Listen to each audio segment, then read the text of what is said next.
दुश्मन को काट देंगे। बीच का कोई फैसला नहीं होगा, बीच का कोई फैसला नहीं होगा।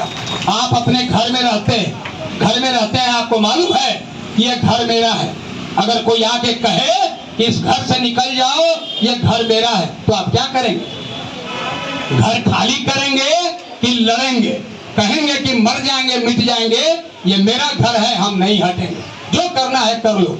तो ये अधिकार की बात है, आपको समझदारी है कि अधिकार है, मेरा ये घर है, मेरा ये धरोहर है, हम इसको नहीं छोड़ेंगे। इसलिए आपका अधिकार है। इतने वर्षों काम करने के बाद शर्म आनी चाहिए सरकार को। कहते हैं कि पद नहीं है। अरे पद नहीं है तो ये 17 बरस और 15 बरस से दैनिक मजदूर कहाँ काम कर रहे हैं? आकाश में काम कर रहे हैं, पाताल में काम कर रहे हैं। पद नहीं है तो सफाई मजदूर झाड़ू कैसे दे रहा है? पद नहीं है तो ड्राइवर गाड़ी कैसे चला रहा है? तो पद नहीं है तो ये सफाई करने वाले लोग ठेला कैसे चला रहे हैं? डोर टू डोर में कचरा कैसे उठ रहा है? बिना पद का काम हो रहा है 15 बरस से। ये सरकार की नीति है और ये ठगने वाली नीति है। अरे हम काम कर रहे हैं, दैनिक मजदूर किसको कहा जाता? जो एक दिन आया, दैनिक वेतन लिया, चला गया, आज काम किया, पैसा लिया, चला गया। वो आप देखते हैं बरसात के दिनों में आपके यहाँ आता है, वो एक दैनिक मजदूर के रूप में है कि भैया आया, रोज का मजदूरी उसको देना है, काम कराना है। हम 15 बरस से काम कर रहे हैं, फिर भी कह रहे हो दैनिक मजदूर हैं। और दैनिक मजदूर इस कैटेगरी में कैसे है भाई?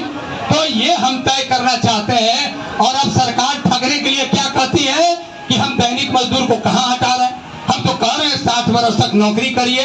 ये भी नहीं चलेगा। 60 बरस तक नौकरी करेंगे और नियमित नौकरी करेंगे। परमानेंट होना चाहिए हमारा रोजगार, परमानेंट हमारा होना चाहिए नियुक्ति। और उसी तरह से आउटसोर्स कर्मियों को भी निराश होने का जरूरत नहीं है। ये लड़ाई चलेगी और निगम के माध्यम से उनका वेतन मिलेगा। इसलिए हम आपको फिर से कहना चाहते हैं, जो अस्थायी कर्मचारी कार्यालय में बैठे हैं या फील्ड में जो काम करते हैं, 21 तारीख के बाद से 21 तारीख से ही गद्दारी नहीं चलेगी, बेईमानी नहीं चलेगा। जो हड़ताल को धोखा देगा, जो हड़ताल के खिलाफ काम करेगा, उसको हड़ताल के दिन भी और हड़ताल के बाद भी उससे निपटेंगे। इस बार हड़ताल में धोखा देने वाले को हम लोग छोड़ने वाले नहीं हैं। ये लड़ाई चलेगी जैसे भी होगा। और हमने कहा है इस बार आंदोलन हड़ताल का जो होगा, जेल जाना जरूरी है। इस बार जेल जाना जरूरी है। जेल नहीं जाएंगे, मांग नहीं मिलेगा। इसलिए इधर बैठने वाले और उधर बैठने वाले दोनों को इस बार फैसला कर लेना है कि हम जेल जाने तक आंदोलन को जारी रखेंगे। और जो बाहर रखेगा, हमारे जेल जाने के बाद वो आंदोलन को जारी रखेगा। यानी लड़ाई मंजिल तक पहुंचने तक होगी।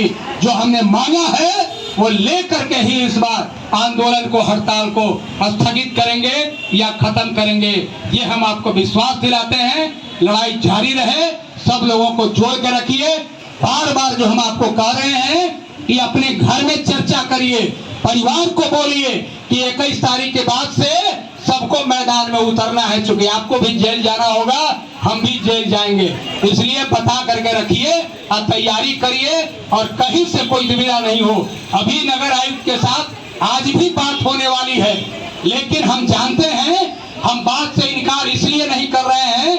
नगर आयुक्त बुलाए हैं, अगर हम कहेंगे कि हम नहीं आएंगे, अखबार में कल छपेगा कि हड़ताली कर्मचारियों ने, उनके नेताओं ने बातचीत करने से मना किया। मतलब होगा क्या कि हम बात करना नहीं चाहते हैं, लोगों को हड़ताल करके उकसाने का काम कर रहे हैं। इसलिए हम ये बात मौका देना नहीं चाहते हैं। कोई भी बुलाएगा, सरकार बुलाए, नगर आयुक्त बुलाए, महापौर बुलाए, बात करेंगे, लेकिन निर्णय वही होगा जो आपके बीच में कहा जा रहा है। उस फैसले तक किसी से बात होने के बाद कोई निष्कर्ष नहीं निकलेगा। वार्ता जारी रहेगी, हड़ताल भी जारी रहेगा। जब फैसला होगा तो हड़ताल खत्म होगी। मैं आपको ये विश्वास दिलाते हुए फिर से कहना चाहता हूं कि नेताओं की ताकत की केवल अपेक्षा मत करिए कि जो नेता है वही मजबूत है, वही सब आपका काम करा देंगे। इस गलतफहमी को अपने मन और मिजाज से निकाल दीजिए।